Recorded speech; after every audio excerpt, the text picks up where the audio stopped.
Hey guys, I'm gonna finish reading the end of the first Mahmoud chapter. So starting on page 15.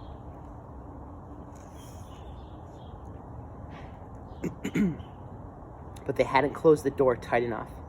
A man in Damascus, the capital of Syria, was imprisoned for speaking out against Assad. Some kids in Dara, a city in southern Syria, were arrested and abused by the police for writing anti-Assad slogans on the walls. And then the whole country seemed to go crazy all at once. Tens of thousands of people poured into the streets, demanding the release of political prisoners and more freedom for everyone. Within a month, Assad had turned his tanks and soldiers and bombers on the protesters, on his own people. And ever since then, Mahmoud and Walid and anyone else in Syria, all they had known was war. Mahmoud and Walid turned down a different rubble-strewn alley than the day before and stopped dead. Just ahead of them, two boys had another boy up against what was left of a wall, about to take the bag of bread he carried. Mahmoud pulled Walid behind a burned-out car, his heart racing. Incidents like this were common in Aleppo lately. It was getting harder and harder to get food in the city. But for Mahmoud, the scene brought back memories of another time, just after the war had begun. Mahmoud had been going to meet his best friend, Khalid. Down a side street just like this one, Mahmoud found Khalid getting beaten up by two older boys. Khalid was a Shia Muslim in a country of mostly Sunni Muslims. Khalid was clever, smart, always quick to raise his hand in class, and always with the right answer. He and Mahmoud had known each other for years, and even though Mahmoud was Sunni and Khalid was Shia, that had never mattered to them.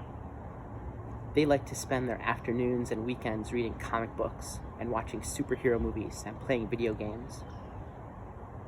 But then, Khalid had been curled into a ball on the ground, his hands around his head, while the other boys kicked him. "Not so smart now, are you, pig?" one of them had said. "Shia should know their place. This is Syria, not Iran." Mahmoud had bristled. The differences between Sunnis and Shiites was an excuse. These boys had just wanted someone to beat up. With a battle cry that would have made Wolverine proud, Mahmoud had launched himself at Khalid's attackers. And he had been beaten up as badly as Khalid. From that day forward, Mahmoud and Khalid were marked. The two older boys became Mahmoud and Khalid's own personal bullies, delivering repeated beatdowns between classes and after school. That's when Mahmoud and Khalid had learned how valuable it was to be invisible. Mahmoud stayed in the classroom all day, never going to the bathroom or the playground. Khalid never answered another question in class, not even when the teacher called on him directly. If the bullies didn't notice you, they didn't hit you. That's when Mahmoud had realized that together, he and Khalid were bigger targets. Alone, it was easier to be invisible. It was nothing they ever said to each other, just something they came to understand. And within a year, they had drifted apart, not even speaking to each other as they passed in the hall. A year after that, Khalid had died in an airstrike anyway. It was better not to have friends in Syria in 2015. Mahmoud watched as these two boys attacked the boy with the bread, a boy he didn't even know. He felt the stirrings of indignation, of anger, of sympathy.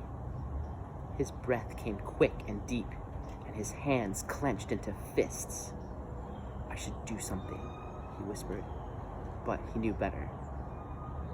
Head down, hoodie up, eyes on the ground. The trick was to blend in. to be invisible, to disappear. Mahmoud took his younger brother by the hand, turned around, and found a different way home.